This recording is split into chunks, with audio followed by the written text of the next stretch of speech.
Russell viper বাংলায় যাকে বলে চন্দ্রমুখী সাপ। এই সাপ এতই বিষাক্ত যে খুব তাড়াতাড়ি দংশনের পর মানুষ মারা যায়।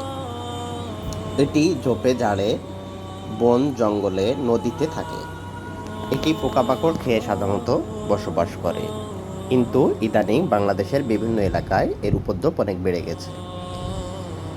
বিশেষ করে সাতক্ষীরা, রংপুর, বরিশাল, দিনাজপুর বিভিন্ন জায়গায় রাসেল ভাইপারের উপদ্রব দেখা গেছে এবং ইতিমধ্যে অনেক মানুষ এর কামড়ে মারা গেছে।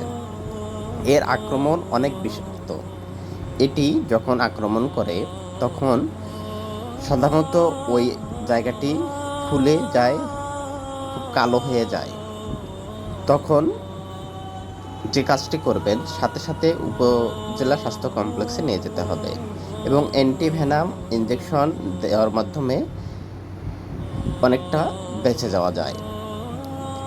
শুধু অ্যান্টিভেনাম ইঞ্জেকশন দিয়েই যে আপনি বেঁচে যাবেন তাও না, বেশ কিছুদিন ডাক্তারের শরণাপন্ন হয়ে তার নির্দেশনা মাফিক চলতে হবে। রাসেল ভাইপার এমন একটা বিষাক্ত সাপ যার কামড়ে যদি উপযুক্ত ট্রিটমেন্ট না করা হয় মৃত্যু অনেকটাই নিশ্চিত। তাই এখানে যখনই কামড় দিবে তখন অ্যান্টিভেনাম ইঞ্জেকশনটা 100 মিনিটের মধ্যে দেওয়া কনফার্ম করতে হবে।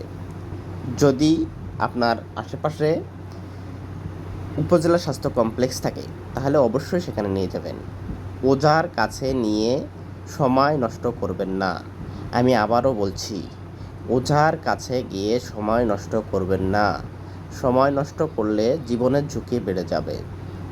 আবার আরেকটা কাজ ইদানিং দেখা যাচ্ছে, রাসেল ভাইপার কামড় দেওয়া সাপ মেরে নিয়ে হসপিটালে নিয়ে যাচ্ছেন। এটাও করবেন না, কারণ এটা করতে গিয়ে অনেক সময় কামড় দেওয়া সাপের বিভিন্ন দাঁতের বিভিন্ন সংস্পর্শে ইনফেকশন হয়ে অনেক সুস্থ ব্যক্তিও আক্রান্ত হতে পারে। তো যখনই আক্রান্ত হবেন, যখনই কামড় দিবে তখনই সাথে সাথে উপজেলা স্বাস্থ্য কমপ্লেক্সে যাবেন। রাসেল ভাইপার অন্যান্য সাপের মতো না।